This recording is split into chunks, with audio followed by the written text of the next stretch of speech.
greedy gannets dive in, getting a... That's enough of this.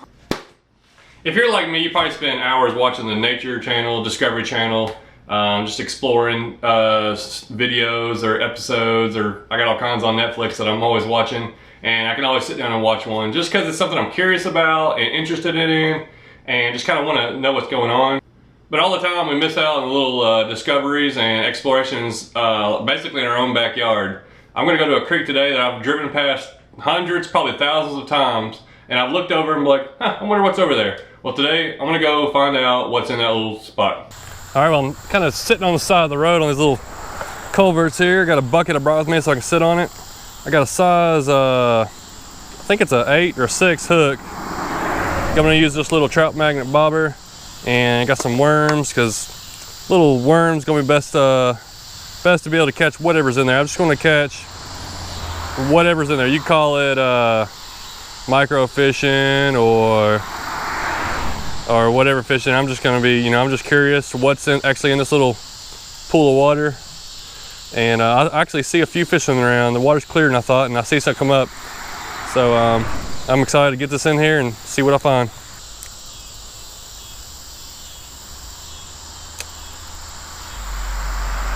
Oh, dude, the thing came and nailed it. Where did he come from? All right, well, that's a good start. We'll sit down here. I headed out there, I saw this redbreast just come flying over. I didn't even have to see the bobber go under, I saw him come get it. That's a decent sized little fish. Whoop. So, that's a good start. That means there's some fish in here and they're hungry.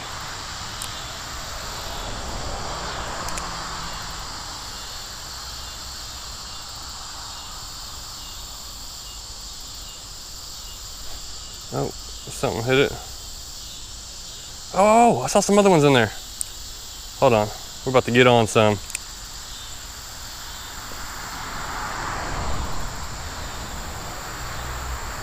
Got him. Number 2. I guess the multi-species would be another way of calling this because I'm kind of just fishing for anything that's in here. This would be our second species, a little bluegill. Second fish in 30 seconds. Second species. Man, I'm like right on the side of the road. People are probably driving by and be like, this guy, he's fishing in the wrong spot. Another one. Third species. Green sunfish. Oh, he goes off. This little hook's just about the right size for these little fish, where I can hook something little, and but also, if it's a little bit bigger fish, it should still get hooked on there. Got him.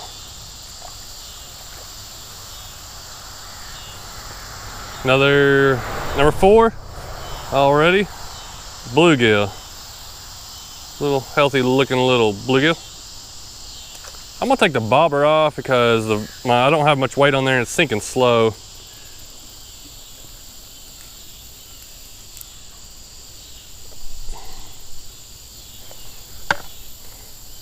So I'm just using 4-pound line, a little light rod and hook, no weight, but I can still toss it out there. But I'll be able to feel the tension of it. When something picks it up, rather than watch the bobber, I can just feel the tension and set the hook a lot easier. Or see him come and get it. Another bluegill. There's probably a bunch of them in there that size if I've already caught this many. You could find a spot like this and there'd be nothing in there, or it could be full of fish. Just, you never know until you try it out. Oh, there's one. He spit it real slow. Started to take off with it. Another bluegill. These would be great for bait fish. I should be saving these for Chris Johnson so I can go catch some catfish with him. I'll just tell him where to come catch his own.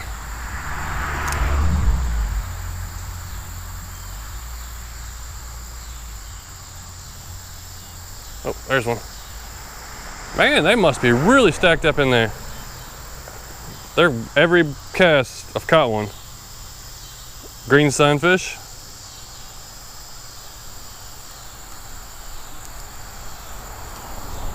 Same piece of worm still holding up. I think I could have used some lures, maybe some trout magnet lures, some small Nico lures. I probably would have. Oh, there's one. I probably could have used some lures to catch some of these fish. Oh, something different, yes. These are bigger than I thought they were going to be. I thought there'd be a lot of smaller fish in here. This right here is a, man, I think it's a shiner. It's a really good size one though, or I guess pretty good size one. I forgot how many species that is, but 4, I'm thinking. So that was 4 already. Let's see what else.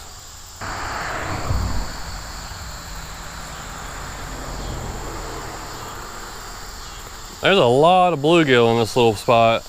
I definitely underestimated this little area here. I thought I may catch 5 or 6 fish and try to catch some little minnows or something, but there's a lot of bluegill and sunfish, and a lot more than I thought. And this stretch is actually a little, must be a little deeper than it really looks like, but it is holding some fish in here.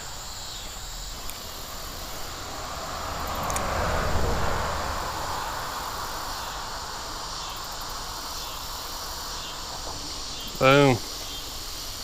There's a lot of aggressive fish in here, so I figured I'd go ahead and put the crick hopper on there, a little Rebel crick hopper. It's I love it for exploring creeks that fish are hungry and they're just expecting food to fall in there and they attack it. Get a little green sunfish. I'm gonna go. It looks like I can go upstream a little bit. There's a couple of deep holes up there, so I'm gonna go ahead and explore them.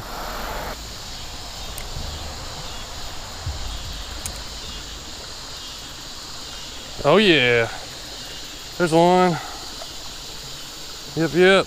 Whoa, decent little green sunfish. He's been holding up over off the bank, just came out from under the brush. Hit it. Like he would a regular grasshopper or something that would fall in off these trees.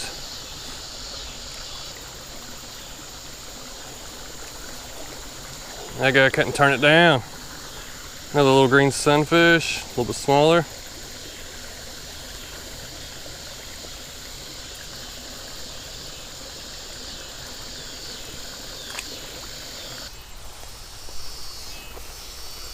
Oh, there's a little deep hole up here. I thought I saw a little spot. It looked like it had either a beaver dam or something had built it up. Maybe there's some good fish in here.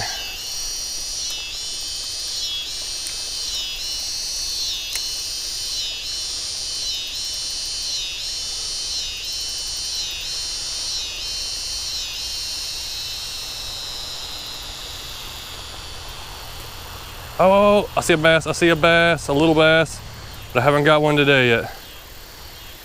I kind of expected, if there's any bass, them to be, whoa, what is this?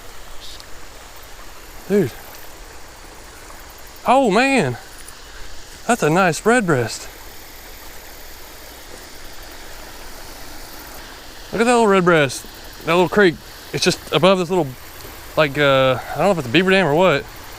But there's a couple of good sized little fish in there.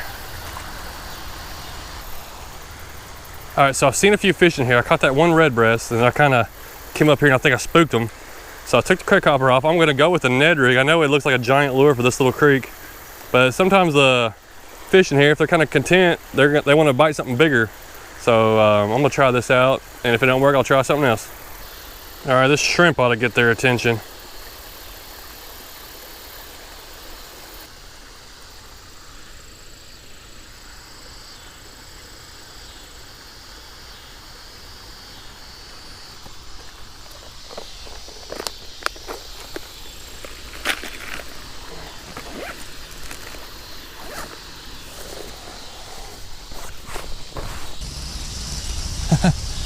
I just dropped it straight down there. Oh, we got new species! Yes! A warmouth. How is there these fish? I don't really understand how these fish got up there. They drains into like a bigger creek, but this is way upstream. But that's a little warmouth there. Oh, get in there, the warmouth. Hey, thanks for watching. Get off the TV, get off watching Discovery Channel, go out and do your own discovering. You can find a little spot just like what I found, maybe right down the road from you. Maybe you have to travel a little ways. Maybe this place you live in don't have as many fish. Well, the place I went to thought there wasn't gonna be as many, and I ended up catching a ton. I'm probably only gonna show on the video about half of what I caught because there's a bunch of little ones, but it's always enjoyable to get out there and just explore the nature around us.